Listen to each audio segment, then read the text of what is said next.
Dalam pengerjaan fase 2 proyek MRT, ternyata ada temuan harta karun.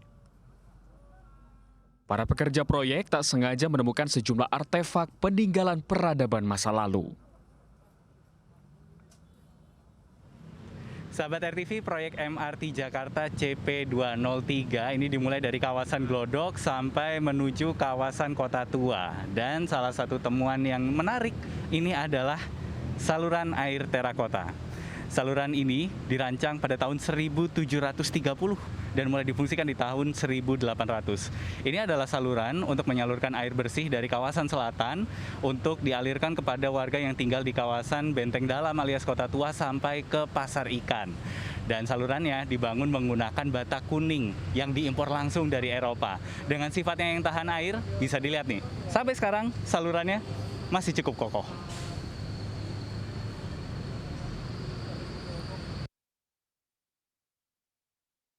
Menurut arkeolog Universitas Indonesia Profesor Jono Satrioatmojo, saluran air terakota ini merupakan infrastruktur pada abad ke-17-18 atau pada zaman Hindia Belanda. Pada saat itu, Jakarta masih bernama Batavia. Saluran air kuno ini dulunya merupakan bagian dari sistem pasokan air bersih ke kota Batavia yang dialirkan melalui kolam air menuju benteng atau Kastil Batavia. Ditemukannya saluran air kuno di proyek MRT ini membuat tenggat waktu pengerjaan jadi molor karena dibutuhkan waktu lebih untuk memindahkan artefak ini. Rancangan terowongan ini juga akan diubah untuk melindungi situs sejarah di lokasi ini.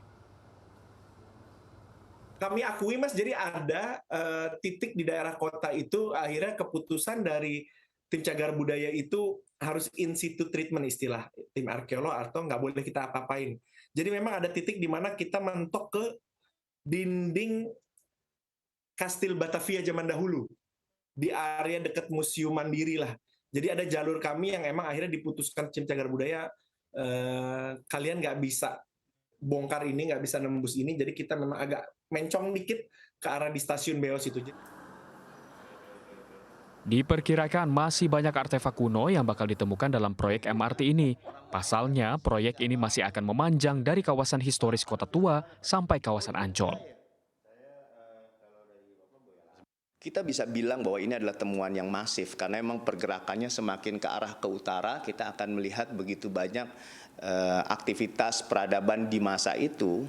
Karena galian itu sedemikian besar, sedemikian panjang, pasti akan menemukan beberapa struktur bangunan dan juga beberapa objek yang diduga sebagai benda cagar budaya. Sahabat, ternyata banyak ya temuan artefak-artefak bersejarah dalam pengerjaan proyek MRT fase 2 ini. Semua temuan benda bersejarah ini tersimpan rapi di galeri khusus. Dari Jakarta, Dev Nirvana, Muhammad Riento, Parianto, RTV.